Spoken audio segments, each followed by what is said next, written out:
You know, I still remember that day like it was yesterday. Sarah Jenkins, this tough single mom from a little rundown neighborhood in Willow Creek, scraping by on diner shifts and whatever odd job she could snag. She goes and blows her last $700 on this beat-up 1967 Indian motorcycle that looked like it had been dragged through a junkyard apocalypse. Neighbors were howling with laughter, snapping pics on their phones like it was the funniest damn thing they'd seen all year, calling her a fool right to her face. But little did they know, that rusty hunk of metal was about to shake up her whole world and theirs too. See, Sarah wasn't just buying scrap. She was unlocking a ghost from the past. And when 60 leather-clad riders from the Iron Wolves Motorcycle Club came thundering down her street less than a day later, it wasn't for trouble, it was for something way deeper, something that turned ridicule into respect overnight. Let me paint the picture for you, 'cause this isn't some polished fairy tale. It's raw, like sitting around a campfire swapping stories that stick with you. Sarah had been through the ringer. Husband bailed years ago, leaving her with little Alex, who's all wide-eyed curiosity, but carries this quiet worry like a backpack too heavy for his 8-year-old shoulders. And Mia, her 5-year-old Spitfire who bounces through life like nothing can touch her. They'd just moved to Willow Creek a few months back, trying to start fresh after Sarah lost her old job, but the neighborhood? Man, it was a pressure cooker of petty drama, the kind where the HOA, run by this smug busybody named Evelyn Harper, called all the shots, finding folks for overgrown lawns or unsightly vehicles, all while Evelyn's own McMansion sat pristine, lording over everyone. Evelyn had it out for Sarah from day one, probably cause Sarah didn't bow down to the rules like the rest. She was independent, worked her ass off, but that made her a target for the whispers single mom trash they'd say behind her back, fueled by jealousy over how she kept her head high despite the odds. So there Sarah was, pushing that creaky old Indian down the cracked sidewalk, chain rattling like bones in a grave, wheels groaning under the weight of rust and forgotten miles. The laughter started slow. Evelyn leaning over her balcony, hollering down with that fake sweet venom. $700 for that eyesore? Honey, you're throwing good money after bad. Better save it for rent before we vote you out. Kids from the block, egged on by their parents, pointed and jeered. Look at the biker wannabe. Gonna ride that thing to the poorhouse. Phones out, recording every humiliating step, turning her desperation into viral fodder for the neighborhood group chat. Sarah's face burned hot, sweat mixing with the sting of tears she wouldn't let fall, but she gripped those handlebars tighter, whispering to herself, "This is my shot, me way out of this grind." Alex tugged at her sleeve, frowning up at her with those big, doubtful eyes. "Mom, it's all broken. Why'd you do it?" And she knelt right there, brushing his messy hair back, her voice soft but steady. "Sometimes, kiddo, the broken stuff's got the best stories hidden inside, kinda like us, right?" Mia, bless her, climbed onto the torn seat, giggling like it was already purring, her little bounces the only spark of joy in that sea of mockery. That night, alone in the dim glow of a cheap flashlight, Sarah scraped away the grime, layer by gritty layer, until her light caught something etched deep MC, the mark of the Iron Wolves, a club she'd heard whispers about. Tough guys with hearts of gold under all that leather, but legends said they didn't take kindly to outsiders messing with their history. Word spread like wildfire through Willow Creek morning. At the Greasy Spoon where Sarah slung coffee and eggs, truckers hunched over their mugs, muttering low.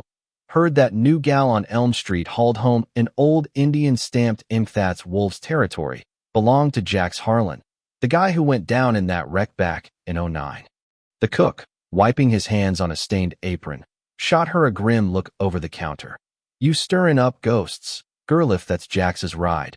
The wolves'll come callin', and they don't knock polite." Sarah pretended not to hear, but inside, her gut twisted fear mixing with that stubborn hope she'd clung to, wondering if she'd just bet everything on a curse instead of a cure.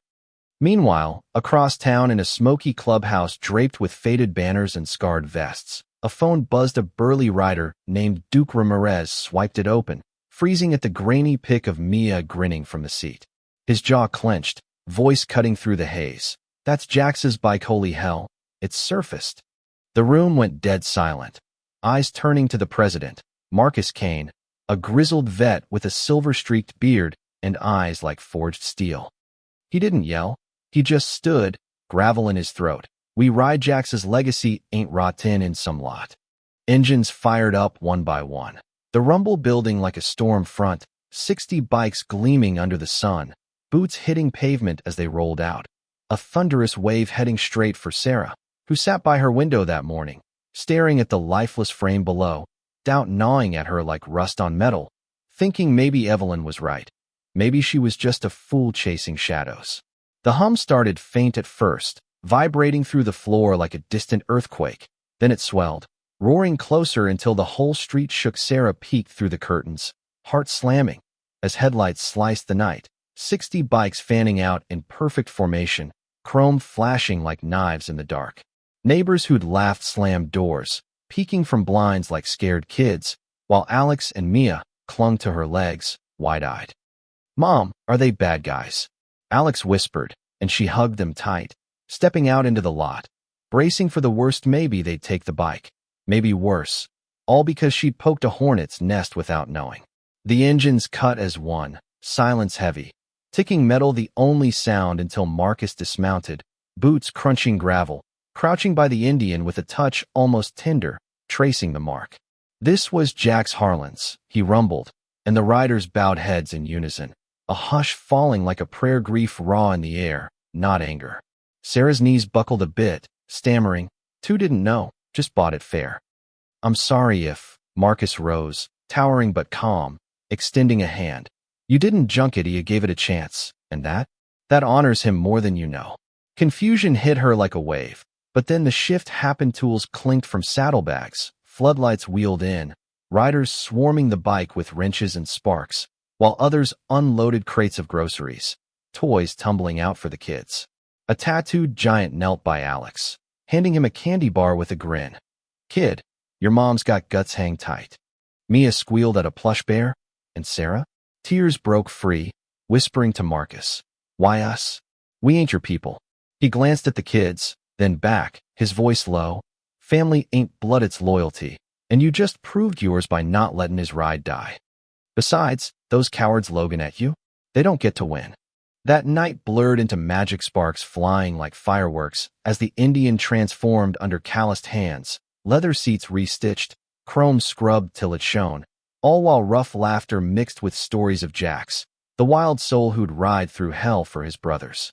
Sarah sat on the steps, kids dozing against her, feeling that warmth creep in after years of cold isolation. But Evelyn? Oh, she couldn't stay away, shuffling over with a plate of cookies, muttering, "For the little ones," her cheeks flaming with shame, an unspoken apology in her eyes as she watched the brotherhood at work. By dawn, the neighborhood stirred. Different teens who jeered now offered buckets to wash wheels, the old mechanic down the block hobbling up with vintage oil, even Evelyn lingering, her HOA power crumbling under the weight of real community. Sarah's doubt melted with each bolt tightened, realizing this wasn't pity, it was respect earned, her gamble turning rust into revival. Marcus pulled her aside amid the clatter, grease on his gloves. "You remind me of Jax, bet everything on hope, fought like hell for it. He would have tipped his helmet to you." Her chest ached with pride she hadn't felt in forever, whispering back, "I thought I was stupid." And he chuckled low, "Stupid's playing it safe, guts is what legends are made of." Come morning, the Indian stood proud, gleaming like it had never known neglect, and Marcus nodded at Sarah. Time to wake her up, trust the road. She hesitated, helmet heavy in her hands, fear whispering what ifs. But with 60 engines firing behind her, flanking like guardians, she swung a leg over, throttle twisting, the roar surging through her like lightning, laughing wild as wind whipped her hair, tears streaming not from terror, but pure, unfiltered freedom. The convoy thundered through Willow Creek, Sarah at the heart, neighbors spilling out, Evelyn's mouth agape as she whispered to a friend, "That's Sarah. She did it." The same phones now capturing triumph instead of torment. They pulled up at a windswept overlook, engines idling, Marcus resting a hand on the tank. Jax called spots like this soul crossroads where you choose to crawl or fly. Sarah dismounted, kids rushing to hug her, gazing at horizons stretching endless, her old dead-end life shattered, possibilities blazing bright. That evening at the clubhouse, bonfire crackling, toasts raised to Jax, And now Sarah. Marcus draping a vest over her shoulders. Welcome to the pack, you ride with us now. She laughed through tears, feeling whole, unbreakable. But here's where it gets tricky. Wino weeks later, Sarah leading rides through town, kids beaming on the back, Evelyn and the HOA backing off, the neighborhood knit tighter than ever. Yet not everyone's sold. Some folks still whisper, those bikers heroes, or just trouble and leather. What if they bring heat? It makes you wonder, right? Does one act of loyalty erase a club's rough edges? Or is redemption always a bit messy? Anyway, if this hit home, smash that like, hit subscribe if you're new around here, drop a 1 if it's your first story, 2 if you're back for more, 3 if you never miss a beat. And hey, tell me in the comments, was Sarah right to gamble everything, or should she have played it safe? What's your take on community justice versus the rules? Share your own neighborhood drama. Cause stories like this. They remind us second chances roar louder than ridicule, and sometimes freedom shows up on 2 wheels when you least expect it.